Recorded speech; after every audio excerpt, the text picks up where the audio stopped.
Se você vai reformar ou construir a sua cozinha e tem a oportunidade de pensar nesse ambiente todo planejado, esse vídeo é para você.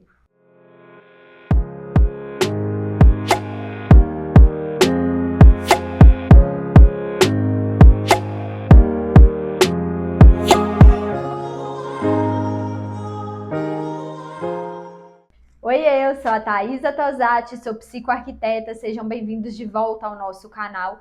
E o nosso vídeo de hoje é para falar sobre cozinhas planejadas. E não necessariamente ali aquela que vai ter armários planejados, mas aquela que você vai poder pensar em cada detalhe para não errar. Principalmente se você já estiver aí numa fase de reforma, né? Ou seja, você tinha ali uma cozinha, viu tudo que não funcionava nela e agora você tem a oportunidade de mudar algumas coisas. Hoje eu quero te dar algumas dicas do que você pode pensar em relação a detalhes, mas que vão fazer toda a diferença no dia a dia que você estiver utilizando esse ambiente. A gente sabe que quando a gente fala de uma cozinha que vai ser planejada, a gente também está falando de um espaço que tem que ter ali alguma praticidade de acordo com a nossa rotina. Isso vai fazer com que ao longo do tempo a gente ganhe, né, mais tempo de qualidade com a nossa família e não fique ali horas em limpeza ou horas tendo ali algum tipo de transtorno em relação a algo que não foi bem pensado dentro desse ambiente. Então, eu sempre falo que tudo que você planeja, né, por mais que pareça ali coisas técnicas, vai sempre estar influenciando na construção do seu lar, visto que, nesse caso, você vai ter mais tempo de qualidade aí com a sua família.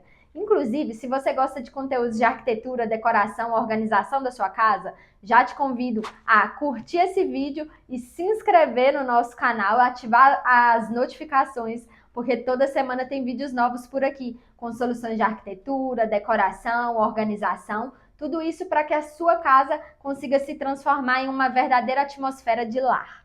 Bom, então vamos começar com a primeira dica. E começou aí a fazer a sua reforma ou a construir sua cozinha, não abra mão de ter um sócolo. Para quem não sabe, o sócolo vai ser aquele elemento ali que vai ser construído, né? Seja com a alvenaria ou com o próprio concreto ali, que vai ser a base dos seus armários, seja um armário planejado ou um armário modulado, tá? Esse sócolo fica ali com algum recuo em relação à sua bancada, para que seu pé fique encaixadinho ali na hora que você estiver lavando a louça ou na hora que você estiver cozinhando. Por que é tão importante ter esse sócolo? Além dessa ergonomia, né, de te oferecer essa possibilidade de encaixe dos pés e te deixar mais ereta, né, para você estar ali desenvolvendo suas atividades e não ter dor nas costas, o sócolo também vai proteger o seu móvel. Se for um móvel planejado ou um modulado que vai ser instalado ali acima do sócolo, na hora que você estiver lavando a cozinha ou até mesmo só varrendo, passando o aspirador, não sei como que você faz essa limpeza, você evita, né, com que esses equipamentos fiquem ali batendo, né, no seu armário. Então, a durabilidade do seu armário é muito maior, muito mais eficaz quando se tem um sócolo. Uma outra opção, quando não se tem um sócolo, é trabalhar com os armários com pezinhos, né? Mas aí, pensando na praticidade da limpeza, eu não usaria essa opção. Por quê? Quando você tem pezinhos ou um armário suspenso sem sócolo, acaba acumulando muita poeira, né? Muita sujeira ali debaixo do armário. Então, na hora de fazer a limpeza, fica bastante complicado, fica perdendo ali muito tempo em relação a limpar debaixo desses armários. Lembrando que, para quem não tem ainda afinidade com o sócolo, você faz ele, né, seja ali com a alvenaria, e você reveste a frente desse sócolo tanto com o mesmo porcelanato que você estiver utilizando no piso da cozinha, ou ainda com a mesma pedra que tiver na sua bancada. Então pode ter aí essas duas opções para revestir a parte da frente do sócolo. Um outro ponto que você precisa ficar atenta aí na hora de planejar e de executar a sua cozinha é em relação à bancada.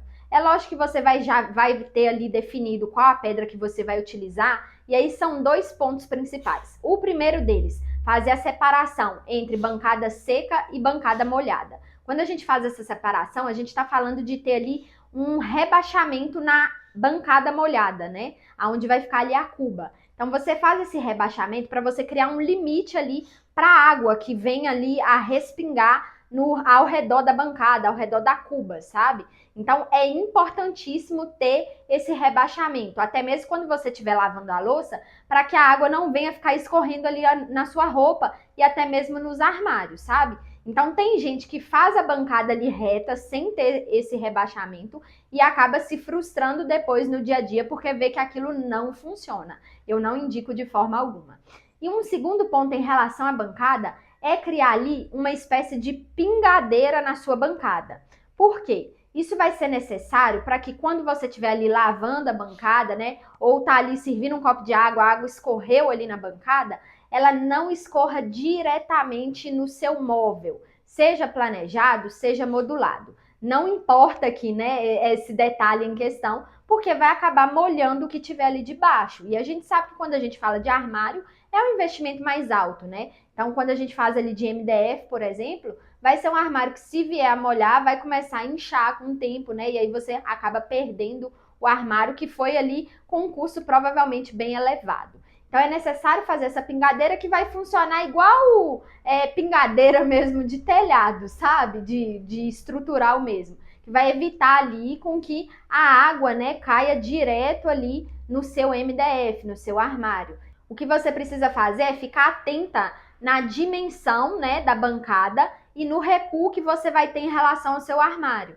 Então é lógico que na hora que você for instalar, né, fizer ali o recorte para a cuba, você ainda vai ter um espaço de área molhada, por exemplo, e ainda assim considera tanto a espessura da pedra, que geralmente é 2 centímetros, mais um pequeno espaço para aí sim colocar a instalação do seu armário. Então, sempre que você for pensar aí na sua cozinha, pensa que, por exemplo, se você tiver ali uma bancada de 60 centímetros, seu armário não vai ter 60, vai ter que ter um pouco menos, e o seu sócolo geralmente vai ter de 10 a 15 centímetros menos que o tamanho de profundidade da sua bancada. Então, nesse caso, se a sua bancada tem 60, você tem que ter um sócolo ali de pelo menos 50 centímetros para que o seu pé fique bem encaixadinho ali. Então, é essa a lógica que você deve seguir para que a sua bancada funcione ali no dia a dia. E eu não poderia deixar de falar da cuba, né? Já que a gente falou das bancadas.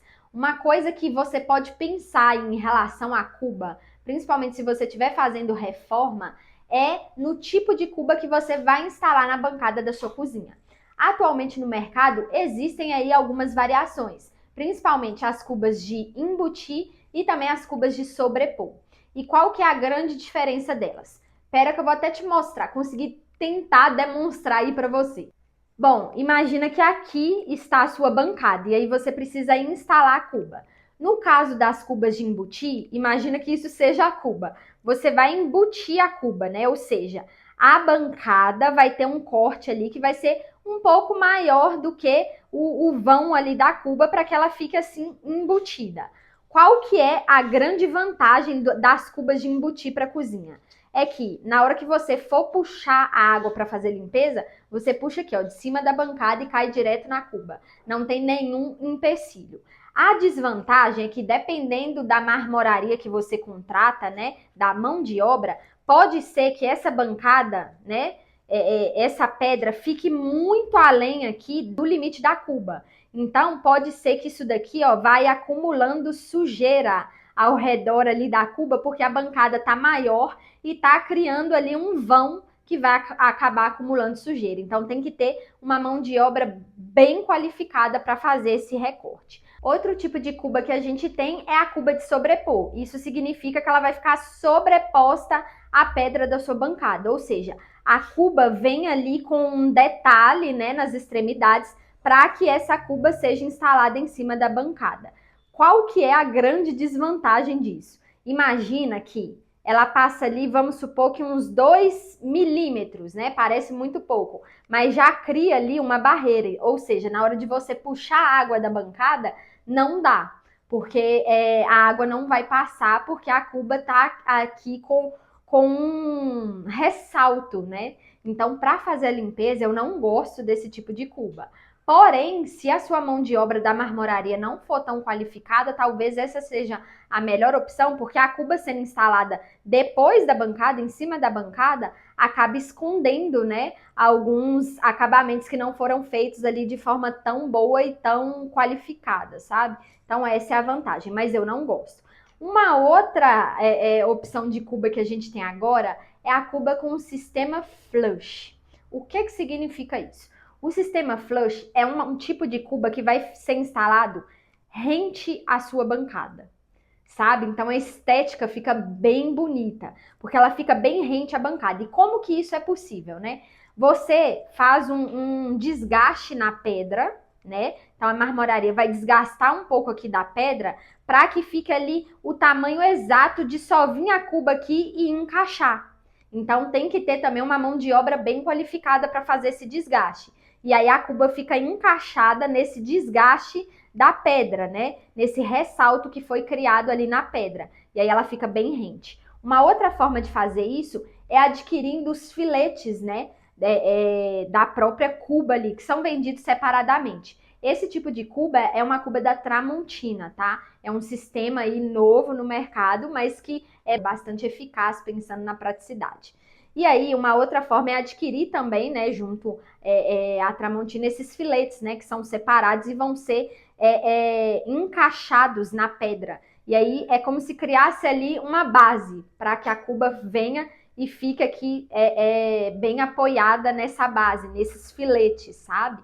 E aí precisa também ter uma mão de obra qualificada. Então, pensando em cuba, o ideal é que você escolha ou uma cuba de embutir ou uma cuba com esse sistema flush, tá? Para ter ali uma eficácia maior na praticidade, pensando na limpeza, de ser algo mais fácil. Então, se você tem a possibilidade de estar reformando, de estar planejando, construindo do zero, escolha, né, esse tipo de cuba, porque você vai ver que no dia a dia vai funcionar muito mais do que uma cuba de sobrepor, por exemplo. Outra coisa boa para você considerar ali na área da sua bancada é fazer a instalação de um canal equipado, de uma calha úmida.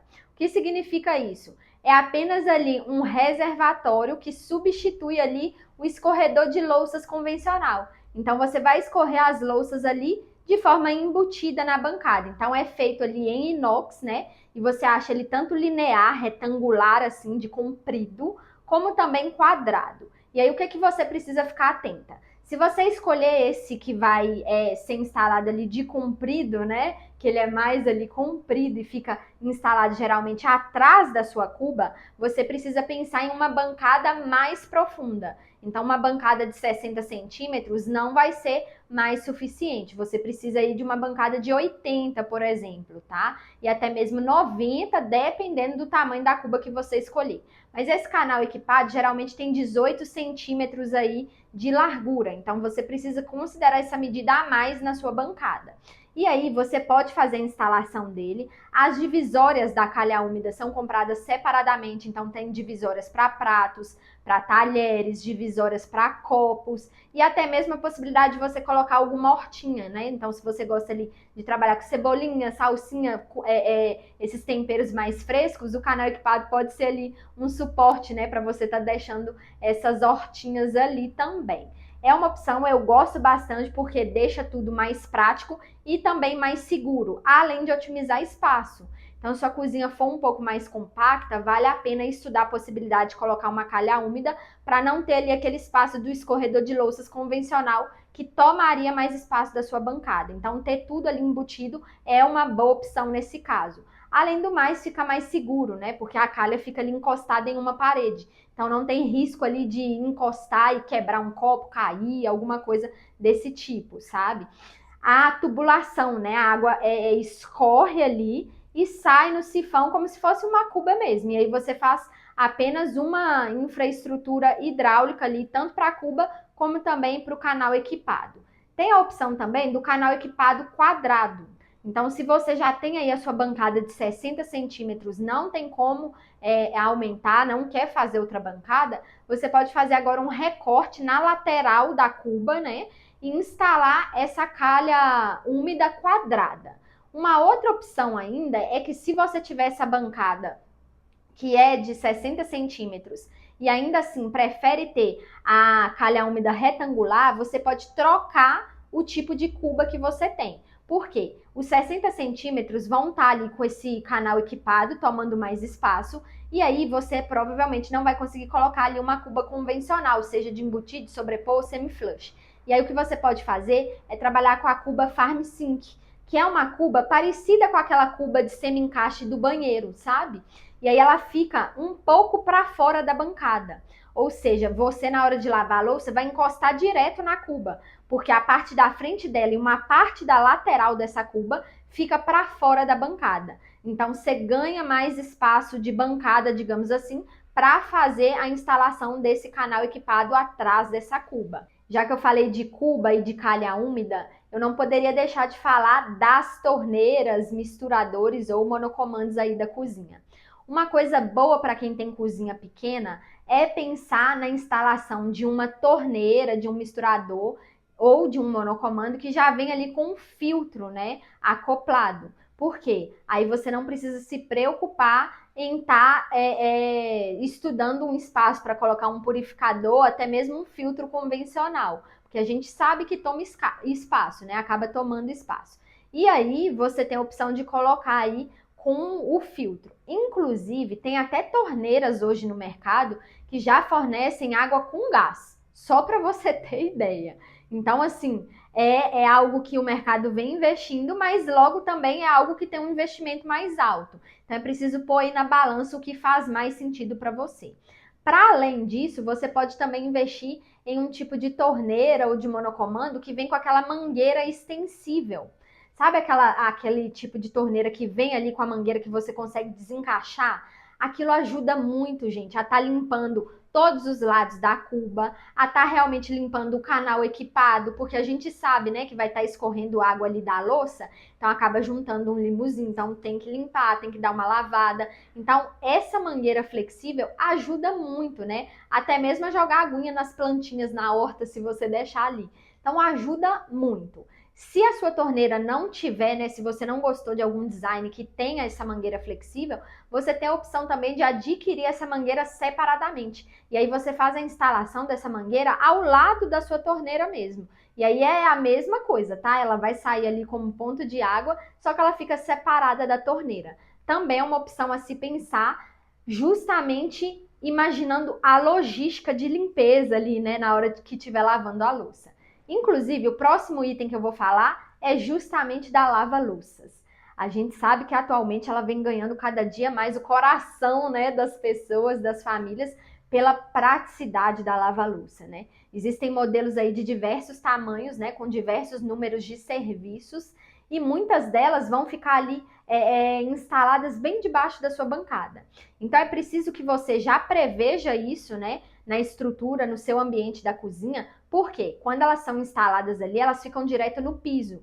Então, aonde for ter a sua lava-louça, você não pode colocar aquele sóculo que a gente falou no início, né? Porque o sóculo em si geralmente tem 10 centímetros de altura. E a lava-louça vai ter ali 80, 85. Então, se você já coloca esse sóculo, não dá para colocar ela ali debaixo da bancada, entende? A não ser que seja um outro tipo, que seja algo mais compacto. Mas geralmente ela fica ali debaixo da bancada, então você já prevê isso, tira o sóculo dessa área que ela for ficar e preveja também um ponto elétrico e um ponto hidráulico para essa lava-louças, para que ela funcione da forma correta, né? Outra coisa que pode ficar ligada nessa mesma hidráulica e também da cuba é o triturador de alimentos. A gente sabe que é algo novo, as pessoas muitas vezes têm receio por não conhecer o equipamento, mas o triturador é algo que vai te ajudar e facilitar muito sua vida dentro da cozinha, justamente porque ele faz a eliminação do lixo orgânico. E aí você precisa se preocupar apenas com o lixo seco, né, em fazer ali a separação do seu lixo seco. O orgânico, o triturador consegue dar conta. Ele tem 3 níveis de trituração e ele fica instalado ali aonde ficaria ali a válvula, né, da sua cuba. E aí você faz a instalação. Ele substitui essa válvula, na verdade. Você precisa prever se você vai querer colocar um triturador, porque ele tem a altura ali de 40 centímetros. Então, o seu armário, né, tem que ter essa altura também, um pouco mais que isso, para que ele fique bem encaixadinho ali debaixo ali da cuba e dentro do armário, tá? E aí você aciona ele, ele não funciona toda hora, ele só é acionado de acordo com o botão pneumático que você aciona, tá? Então não precisa ter aquele medo de, nossa, vou abrir a água da torneira, o triturador vai estar funcionando, se cair alguma coisa, nada disso. Até mesmo se cair, né, algum anel, por exemplo, você tem a possibilidade de estar ali tirando, né, o compartimento e estar trazendo esse objeto que caiu de volta, tá? Outra coisa boa para se pensar no planejamento da sua cozinha, em relação a fogão e cooktop. Primeiro você precisa decidir qual que você vai instalar, né? Se é um fogão convencional mesmo ou se vai ser um cooktop. Se for um cooktop, a gente tem aí algumas opções de cooktop. Desde cooktop a gás, que é o convencional, bem parecido com o fogão. Desde cooktop elétrico, né, com resistência, ou cooktop por indução, né? E aí, qual que é a grande questão na hora de fazer a instalação desse cooktop? Primeiro, pensando na infraestrutura. Se for um cooktop a gás, você precisa levar ali o gás encanado. Se for o cooktop por resistência ou indução, você precisa ter ali um ponto de energia para esse cooktop. Além do mais, para além disso, né, para além de vantagens e desvantagens, inclusive tem vídeo aqui no canal te mostrando as desvantagens de cada opção de cooktop. Vou deixar esse vídeo aqui nos cards e na descrição também, para você começar a considerar aí as vantagens e desvantagens de cada cooktop. Mas para além disso, eu quero falar da posição de instalação desse equipamento. Muitas vezes, principalmente quando se tem uma cozinha muito compacta, no estilo corredor, ou que às vezes vai ter ali a lavanderia bem do lado, a tendência das pessoas, ou até mesmo das construtoras, né, é já deixar ali o cooktop em um layout bem próximo a uma das paredes da cozinha. E qual que é a grande questão de tudo isso? É que no movimentar do dia a dia, de ter que usar ali todas as bocas do cooktop para cozinhar, pode ser que muitas vezes essas bocas, né, do cooktop que vão estar próximas à parede fiquem desfuncionais, porque você não vai conseguir colocar ali uma panela com um cabo mais extenso, porque a parede vai ser um empecilho. Até mesmo, né, pensando se você é canhota ou destra, né, dependendo aí do lado que o cooktop tá, até mesmo para você mexer as panelas, né? Então, às vezes, se você, por exemplo, se ele tiver instalado à sua esquerda, né, e a parede está aqui à sua esquerda e você é canhota, para você mexer ali, né, o seu cotovelo acaba esbarrando toda hora nessa parede que vai ser esse empecilho. Então, a minha dica para você é tentar instalar esse cooktop a pelo menos 20 centímetros das extremidades da parede, tá? Seja de um lado esquerdo ou de um lado direito.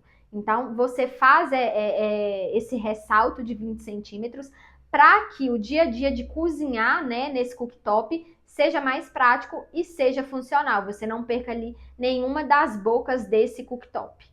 Já que eu falei do cooktop, eu não poderia deixar de falar das coifas também, né? Eu sei que coifa é um grande dilema aí na vida da mulher, do homem, da família, na hora de pensar se vai ter ou não uma coifa. Por quê? Antigamente a gente tinha ali aquelas coifas que na hora que a gente acionava elas, era aquele ruído, né? Aquele barulho. E pensa ali, né? Você vai cozinhar 20, 30 minutos, 40, uma hora para quem gosta, e ter aquele ruído ali na sua cabeça o tempo inteiro, realmente eu consigo compreender. Eu não conseguiria. Acaba te estressando, né? O ruído, né, em si, quando não é tão agradável, quando é ali cessante toda hora ali na sua cabeça, até mesmo pensando no estímulo, né, que o nosso cérebro recebe, acaba te deixando mais irritado, te deixando mais estressado. Então, realmente eu compreendo.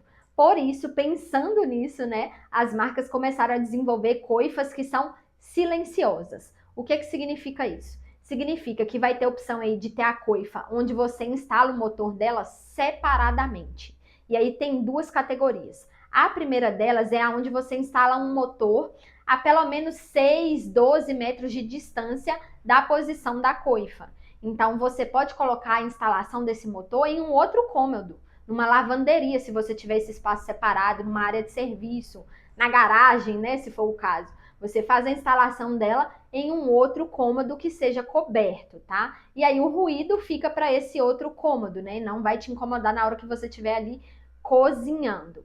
Uma outra forma, uma outra modalidade são a possibilidade de instalar esse motor da coifa numa área externa.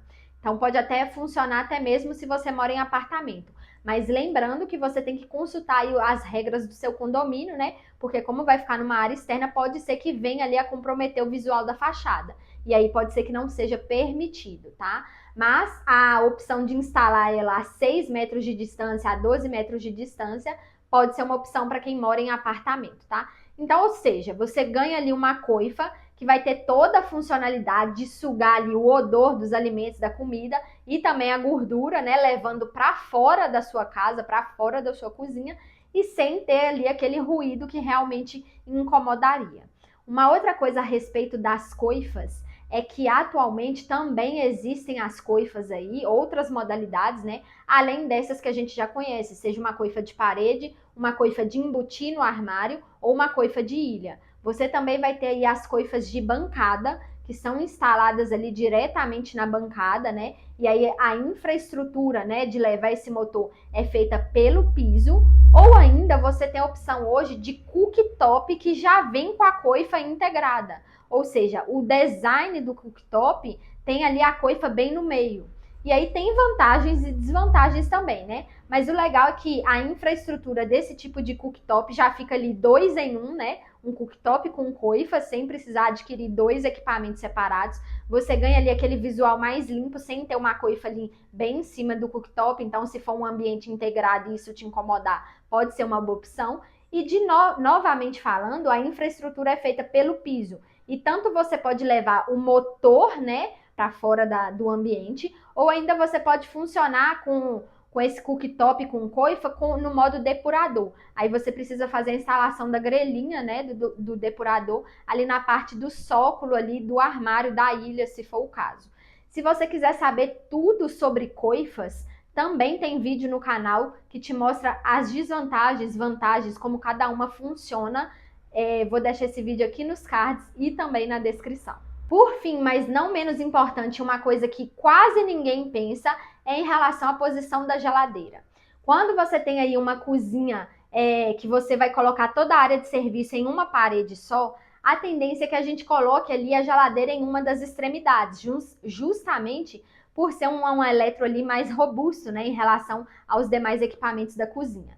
E aí, qual que é a grande questão de colocar a geladeira ali na extremidade? Isso se ela for instalada na sua extremidade direita, tá? Digamos assim.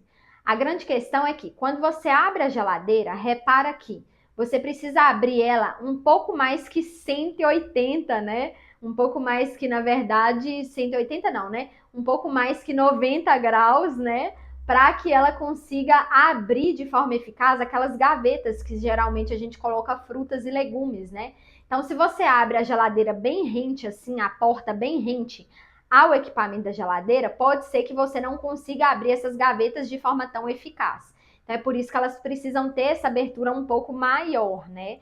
E aí, se você instala ela bem na extremidade direita aí do seu cômodo, a própria parede acaba sendo um empecilho para que essa geladeira consiga abrir totalmente. E aí, qual que é a minha dica para você? Sempre pense, né, planeje de colocar ali um armário vertical ao lado desse nicho da geladeira. Pode ser ali algo entre 12 a 20 centímetros. Pode ser estreito mesmo, se a sua cozinha for mais compacta, sabe? Mas aí você acaba usando esse armário vertical como uma despensa, por exemplo. Aí você consegue colocar os enlatados, os potes, né? Tudo nessa despensa que vai ser mais estreitinha. Mas ainda assim, mesmo sendo estreita, já vai permitir que a sua geladeira consiga abrir um pouco mais do que somente ali de forma reta ao equipamento, sabe? E aí acaba deixando o seu dia a dia mais funcional. Fora que a posição dessa geladeira em uma área onde há circulação é muito mais benéfica do que colocar a geladeira no meio da cozinha, por exemplo, onde várias pessoas passam ao mesmo tempo, onde a área de passagem de circulação vai ser mais estreita.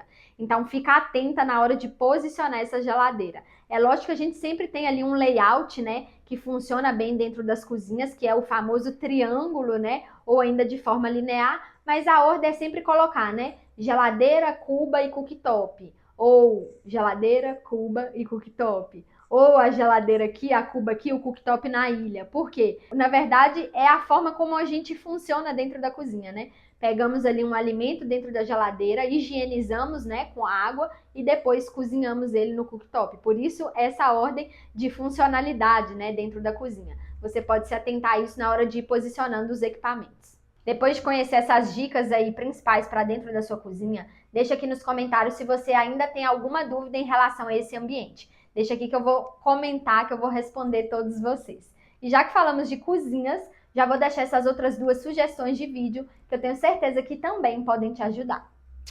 Beijo!